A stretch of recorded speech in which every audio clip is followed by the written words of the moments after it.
Hello everyone, स्वागत है आपका हमारे YouTube channel Hindi talk with Aman में। हमने हमारी पिछली वीडियो में व्याकरण की कुछ इम्पॉर्टेंट जो टॉपिक हैं वे कर लिए हैं। आज का हमारा जो टॉपिक होगा वह वाक्य विचार होगा। तो आज वाक्य विचार के बारे में हम पढ़ेंगे। वाक्य के कितने भेद होते हैं, इनको कितने तरह से हम बांट सकते हैं, उन सब के बारे में पढ़ेंगे। लेकिन वीडियो स्टार्ट करने से पहले अगर आपने अभी तक हमारे चैनल को सब्सक्राइब नहीं किया तो पहले जाकर चैनल को सब्सक्राइब करें और बेल आइकन को ज़रूर प्रेस करें ताकि जो वीडियो की नोटिफिकेशन आप तक आसानी से पहुंच सकें। तो चलो शुरू करते हैं हमारी आज की वीडियो। आज का हमारा जो टॉपिक है वह है वाक्य विचार। चलो हम आज पढ़ेंगे वाक्य विचार के बारे में। सबसे पहले हम देखेंगे वाक्य होता क्या है। सार्थिक शब्दों का व्यवस्थित समूह जिससे उपेक्षित अर्थ प्रकट हो उसे हम वाक्य कहलाता है।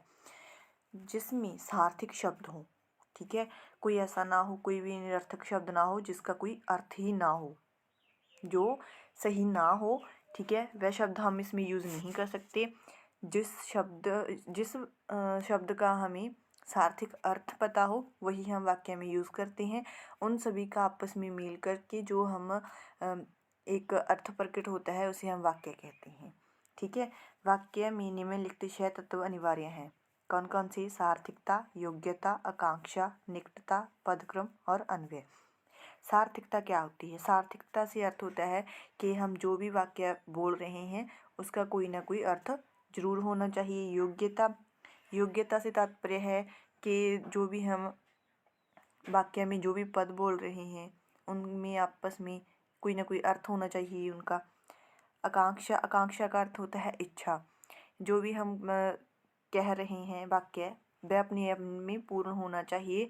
उस जो भी हमारे वाक्य है, ठीक है, उससे हमारी जो भावों की अभिव्यक्ति पूर्ण होनी चाहिए। इसके बाद निकटता से अर्थ होता है कि जब हम कोई भी शब्द बोल रहे हैं, कोई भी वाक्य बोल रहे हैं, कोई जो लिख रहे हैं, उन दोनों वाक्यों में, दोनों शब्दों में आपस में तालमेल होना चाहिए। ऐसा नहीं हो कि हमें कोई शब्द तो हमने आज बोल दिया जैसे राम, ठीक है, और 10 मिनट बाद हम बोलेंगे सुंदर। ऐसे नहीं होना चाहिए।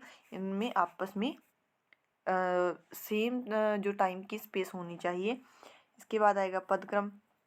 पदक्रम से अर्थ है कि जो भी वाक्य में शब्द लिए गए हैं वे एक निश्चित क्रम में होने चाहिए। जैसे हम ऐसा नहीं बोल सकते कि सुंदर है राम, हम ऐसा नहीं बोल सकते। जो सही जो निश्चित क्रम है वह ये है, राम सुंदर है। इसके बाद आएगा अन्वय। अन्वय का अर्थ होता है मेल। जो भी शब्द हम वाक्य में प्रयोग कर रहे हैं उनका आपस में तालमेल होना जरूरी है, ठीक है। इसके बाद आएगा वाक्य विचार।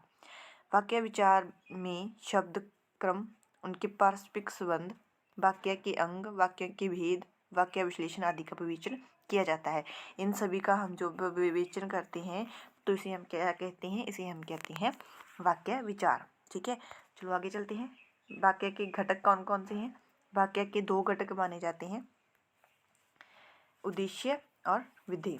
वाक्य के मूल एवं अनिवार्य घटक कर्ता एवं क्रिया होते हैं, जिनके बिना वाक्य रचना संभव नहीं है। ये तो हमें पता ही है कि अगर कर्ता और कर्ता और क्रिया दोनों वाक्य में हैं तो ही वाक्य पूर्ण रूप से सही माना जा सकता है। कर्ता और क्रिया पक्ष के अनुसार वाक्य के मुख्य 2 खंड या भाग होते हैं, ठीक है। कौन कौन से? उद्देश्य और विधेय। उद्देश्य किसे कहते हैं? वाक्य में जिसके बारे में कुछ ना कुछ कहा जाए वह उद्देश्य होता है, ठीक है। जैसे यहाँ पर कहा गया हरे रंग की कमीज, जिस उद्देश्य प्राय कर्ता, कर्म और भाव होता है, ठीक है।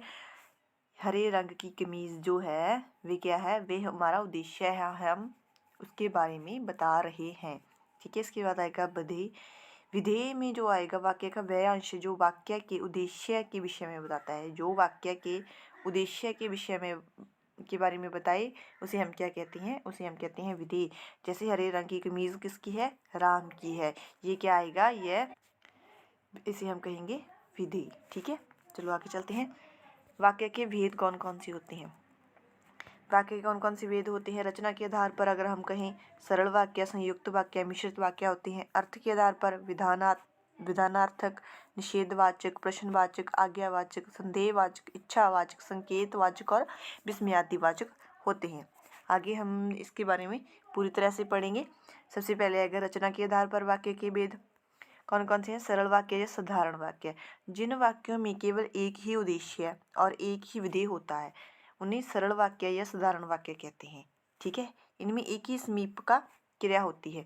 ठीक है, समापिका क्रिया एक ही होती है। जैसे नरेश पत्र पढ़ता है, इसमें एक ही उद्देश्य है, विधेय है और एक ही उद्देश्य है, एक ही क्रिया है। ठीक है, ये इसमें भी एक ही उद्देश्य है, माफ कीजिए, एक ही विधेय है, एक ही उद्देश्य है।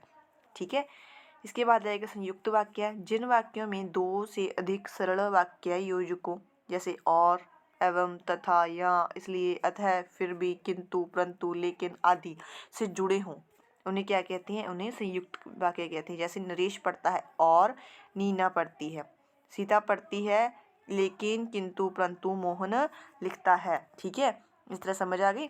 इसके बाद आएगा मिश्रित वाक्य। मिश्रित वाक्य कौन से होते हैं? जिन वाक्यों में एक प्रधान मुख्य उपवाक्य हो और अन्य आश्रित उपवाक्य हो उन्हें मिश्रित वाक्य कहा जाता है। जैसे आश्रित उपवाक्य का प्रारंभ कहाँ से होता है?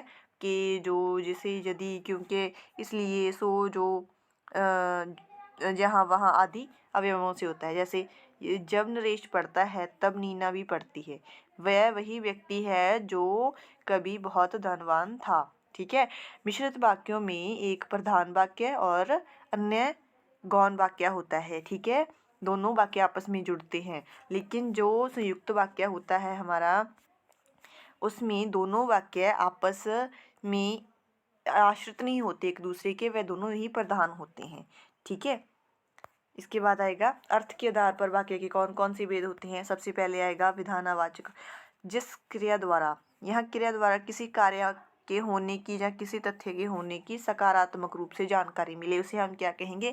कोई भी हम कार्य कर रहे हैं उसका जब हमें सकारात्मक रूप से, नकारात्मक से नहीं, सकारात्मक रूप से हमें उसके बारे में जानकारी मिले तो हम उसे क्या कहते हैं? विधानवाचक संज्ञा। जैसे मैंने दूध पिया और राम पढ़ रहा है, ये सब किस में आएगा? ये सब आएगा विधानवाचक संज्ञा, विधानवाचक वाक्य में, क्योंकि ये सभी जो हमारे वो है वाक्य है ये सकारात्मक वाक्य है। ठीक है, इसके बाद आएगा निषेधावाचक वाक्य, जिसमें नकारात्मक शब्दों का प्रयोग किया जाए। ठीक है, जैसे मैंने दूध नहीं पिया, वर्षा नहीं हो रही, यहाँ पर कार्य न होने का हमें बोध हो। ठीक है, वहाँ पर क्या होगा? वहाँ पर होगा निषेधवाचक वाक्य। ठीक है, इसके बाद आएगा प्रश्नवाचक वाक्य। प्रश्नवाचक वाक्य वे वाक्य होते हैं जिसमें किसी प्रकार का प्रश्न पूछने का ज्ञान होता है। जैसे लड़की क्या खाती है, तुम क्या पढ़ रहे हो। ठीक है, उसे क्या कहते हैं? प्रश्नवाचक वाक्य। इसके बाद आएगा आज्ञावाचक वाक्य। जब हम किसी को आज्ञा, आदेश, उपदेश, निवेदन करते हैं तब क्या आता है? आज्ञावाचक वाक्य आता है। जैसे मोहन तुम बैठकर पढ़ो, हमने किसी को आदेश दिया है कि तुम बैठकर पढ़ो। बाजार जाकर फल ले आओ, हमने कह दिया किसी को कि तुम बाजार जाओ और भाई फल लेकर आओ। ये किस में आएगा? ये आज्ञावाचक वाक्य में आएगा। इसके बाद आएगा संकेतवाचक वाक्य। संकेतवाचक वाक्य क्या होता है? जब हम किसी संकेत या शर्त का बोध होता है जिस वाक्य से, उसे हम क्या कहते हैं? संकेतवाचक वाक्य कहते हैं। जैसे यदि परिश्रम करोगे तो अवश्य सफल हो जाओगे। हमने किसी चीज़ के बारे में संकेत कर दिया कि अगर तुम्हें सफल होना है तो तुम्हें परिश्रम करना ही पड़ेगा। पिताजी अभी आते तो अच्छा होता, यहाँ पर भी हमने संकेत रखा है, शर्त रखी है कि अगर अभी आ जाते तो अच्छा होता। ठीक है, इसके बाद आएगा विस्मयादि बोधक। जिन वाक्यों से आश्चर्य, घृणा, क्रोध, शोक आदि भावों की अभिव्यक्ति होती है उन्हें विस्मयादि बोधक वाक्य कहा जाता है। जैसे वाह कितना सुंदर दृश्य है, शाबाश तुमने बहुत अच्छा काम किया, ये सब किस में आ जाएंगे? ये आ जाएंगे विस्मयादि बोधक में। ठीक है, इतनी ही हमारी ये वीडियो थी। इसमें हमने देखा है वाक्य किसे कहते हैं, वाक्य के कौन कौन से भेद होते हैं, रचना के आधार पर वाक्य के कितने भेद होते हैं, अर्थ के आधार पर वाक्य के कौन कौन से भेद होते हैं, इनके बारे में हमने इस वीडियो में देखा है। अगर आपको हमारी वीडियो अच्छी लगी हो तो प्लीज़ लाइक और शेयर ज़रूर करें और हमारे चैनल के साथ जुड़े रहें। धन्यवाद।